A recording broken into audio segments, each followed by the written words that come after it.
আসিফ মাহমুদ না সাদিক কায়েম? আজকে মনে হয় ফেসবুকের সবচেয়ে আলোচিত বিষয় এইটাই, টুকুর পরে। আচ্ছা, টুকুরের একটু কথা কয়ে দিই।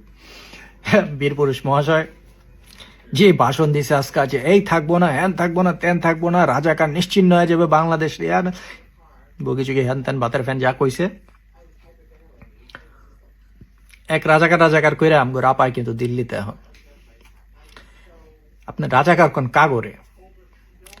আমার জন্ম হইতেছে বাংলাদেশে, পাকিস্তানের জন্ম তারেক রহমানের, আপনি রাজাকার কোন কাগরে?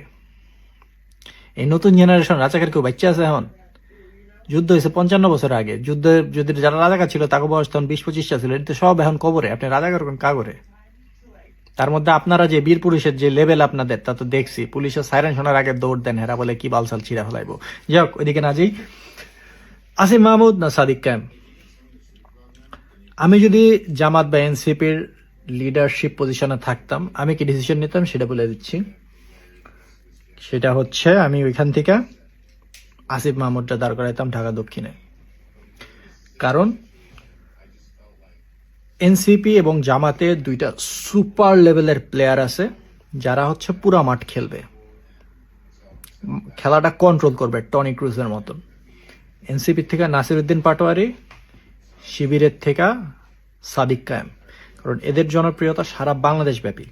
আসিফ মাহমুদ অতটা হাই লেভেলের না আমার কাছে যেটা মনে হয়েছে। আসিফও ঠিক আছে, আসিফের অ্যাটিটিউড আমার কাছে ভালো লাগে, সবই ঠিক আছে, কিন্তু আমার কাছে মনে হয় যে নাসিরউদ্দিন পাটোয়ারি আর সাদিক কায়েম এরা দুইজন অসম্ভব জনপ্রিয় বাংলাদেশে। তো আমার যে প্লেয়িং স্ট্র্যাটেজি সেটা হচ্ছে গিয়া, সবচেয়ে স্ট্রাইক রেট যাদের ভালো, যারা সবচেয়ে বেশি জনপ্রিয়, এদের আমি দায়িত্ব ছাড়া রাখতে চাই।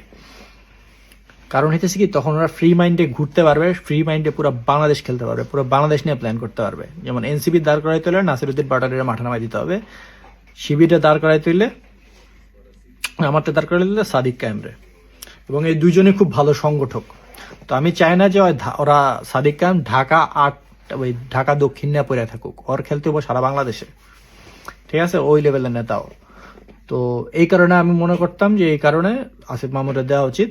কারণ আটকায় জীবন এলে হয়, কারণ মাথার উপরে যখন প্রেশার থাকবে বা দায়িত্ব থাকবে, তখন দেখা যাবে যে পরিমাণ পারফরমেন্স করার কথা, কারণ ও দক্ষিণে বিজি থাকবে, তো পুরো দেশের ট্যাকেলও দিতে পারবে না স্বাভাবিকভাবে, এটা হয়।